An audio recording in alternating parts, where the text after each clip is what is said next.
Hare Krishna Krishna Krishna Hare Hare Hare Rama. So இன்றைக்கி என் பையன் பிறந்தனால வந்து என்னை அவனுக்கு ஒரு நல்ல ஆசீர்வாதம் கிடைக்கணும்னு இந்த கோயிலுக்கு வந்தேன். பட் அவனுக்கு இன்றைக்கி நல்ல ஆசீர்வாதம் கிடைச்சிது. ரொம்ப நல்ல விஷயம். அண்ட் இந்த இடத்த வந்துட்டு அவர் எப்படி கன்வெர்ட் பண்ணோன்னா பீப்புளுக்கு ஒரு ஸ்பிரிச்சுவல் என்டர்டெயின்மெண்ட் இருக்கணும் அப்படின்னு எதிர்பார்க்குறாரு. பகவான் வந்து ரொம்ப கருணையோடு இருக்காரு.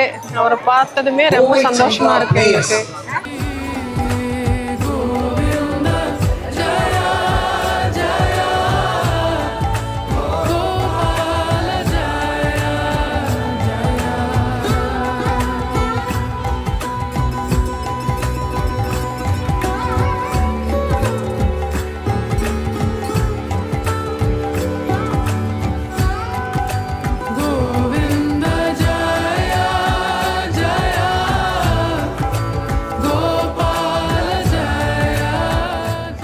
சுதர்சன் சக்கரம் வைக்கிறதுக்கு வந்திருந்தோம். ரொம்ப அருமையா இருந்தது.